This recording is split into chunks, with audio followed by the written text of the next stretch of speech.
So, hallo. Es ist so ein bisschen gefährlich hier, Lawinenstufe 5. Und wir werden jetzt vom Heli evakuiert.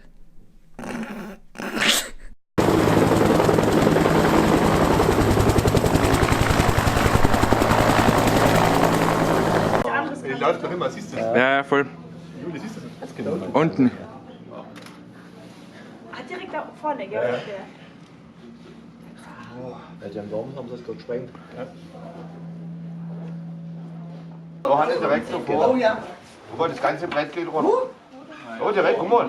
Jetzt kommt sie. Oh ja. Kerze gerade auf, Buschi da auf, rechts vom Heli. Guck, da kommt sie. Sie ist wie so eine Weggeschlagen. Genau, was sagst du da? Da ist schon Hütte. Ja gut, dann kommen wir Beam vorher. Beam kommen wir da hin. Das ist nicht so weit zu lang. Mal mit die Vielleicht in die Schlucht rein, oder was ist denn das? Oh, doch, die geht da rein. Guck. Ja, die geht dann wieder raus. Oh nein. Vielleicht ist das ja nicht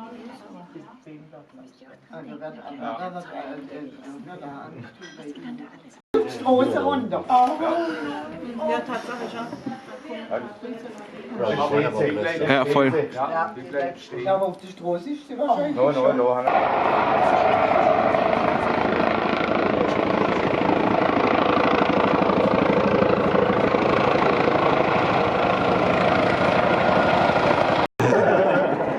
Die machen wahrscheinlich nur, weil sie Schnick, Schnack, reinbringen muss. Der Lawine, dieser Rausstell jetzt. 500er. Tut mir leid, Markus. Ich habe Die schwarze 120. Klappe musst du vorne abmachen, Markus. Nee. Die du in der Hand hast. Ich habe 300er im Auto. Genau, schnell. Ja, der Magst du Markus. den Autoschlüssel geben? Ich habe 300.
Dann kommt es ein bisschen wieder ab oder so. Ja.